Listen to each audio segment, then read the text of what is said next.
लड़ाई कई तरह की होती है। अक्सर हमने देखा है कि पैसों को लेकर किसी में लड़ाई हो जाती है, या फिर कहें कि एक समाज को नीचा दिखाने के लिए भी कई बार हमने देखा है कि लोग लड़ते हैं। जाति की लड़ाई, धर्म की लड़ाई, स्थान की लड़ाई या राज्य की लड़ाई।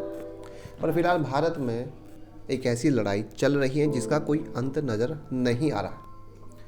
भारत के दो ऐसे समाज आपस में महापुरुषों को लेकर लड़ाई लड़ रहे हैं जिसका अंत किसी भी तरह फिलहाल नज़र नहीं आ रहा है। हम बात कर रहे हैं फिलहाल मिहिर भोज प्रतिहार को लेकर। अब मिहिर भोज प्रतिहार को लेकर भारत के दो समाज आमने सामने खड़े हो गए हैं। गुर्जर समाज का कहना है कि मिहिर भोज गुर्जर समाज के हैं, और वहीं राजपूत समाज का कहना है कि मिहिर भोज राजपूत समाज के हैं।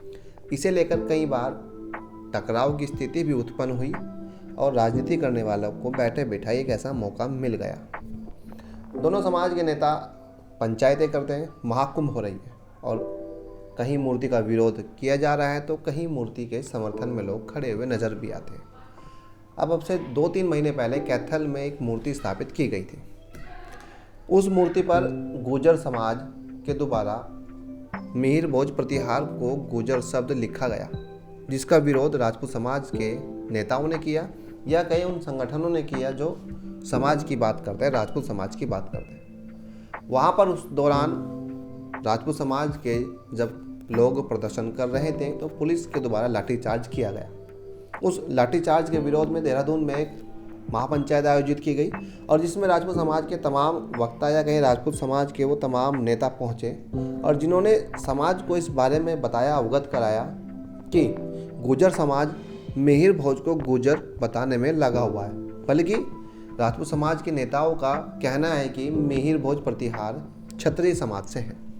उसके बाद तय किया गया अगर सरकार इस पर कोई कार्रवाई नहीं करती, अगर सरकार समय रहते इतिहास को शुद्ध नहीं करती तो कैथल में एक महापंचायत की जाएगी। दिन रखा गया 18 अक्टूबर।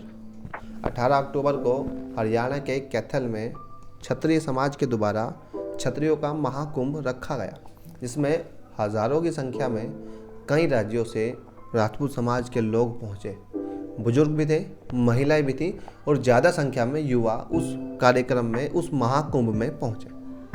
वक्ताओं ने मंच के माध्यम से समाज को एकजुट होने का संदेश दिया और वक्ताओं ने कहा कि फिलहाल भाजपा सरकार और आरएसएस क्षत्रियों का इतिहास चुरा रहा है और आपस में दो समाज को लड़ाई लड़वाने का या कहीं आपस में दो समाज को लड़ने पर मजबूर कर रही है भाजपा सरकार। और वहीं क्षत्रिय समाज के कई नेताओं ने कहा कि बीजेपी सरकार इतिहास चोरी पर अगर लगाम नहीं लगाती तो इसका परिणाम 2024 में जो क्षत्रिय समाज है वो उसे दिखाएगा और आवश्यकता पड़ी तो नोटा भी दबाएगा। और वहीं राजपूत समाज के कई वक्ताओं ने कहा कि बीजेपी के नेताओं का विरोध किया जाएगा और अगर बीजेपी समय रहते इस प्रकरण को शांत नहीं करती।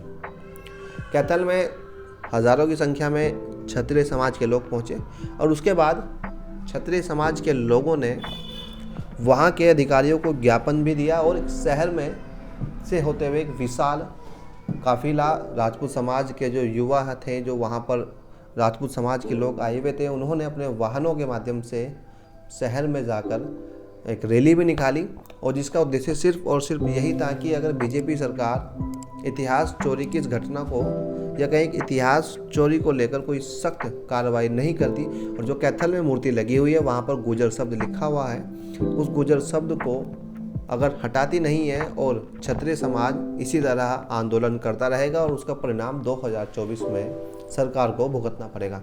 उस दौरान सड़कों पर हज़ारों की संख्या में वाहन नज़र आए और हज़ारों की संख्या में क्षत्रिय समाज के लोग सड़कों पर नज़र आए। ये नज़ारा वाकई में देखने लायक था, क्योंकि इतना विशाल जन समूह लेकर क्षत्रिय समाज के जो नेता हैं या कहीं संगठन है जो वो चल रहे थे, सभी लोग हैरान रह गए। और उस रैली के बाद, उस कार्यक्रम के बाद कई तरह के कयास लगाए जा रहे हैं कि वाकई में राजपूत समाज में फिलहाल इस बात को लेकर गहरा विरोध है। अब इस पूरी घटनाक्रम को लेकर आप लोगों का क्या कहना है? आप लोग इस घटना को कैसे देखते हैं? क्या राजपूत समाज और गुर्जर समाज फ़िलहाल आपस एक दूसरे के खिलाफ हैं और बिल्कुल एक टकराव की स्थिति है? इस घटना के बारे में आप लोगों का क्या विचार है? आप हमें कमेंट कर सकते हैं।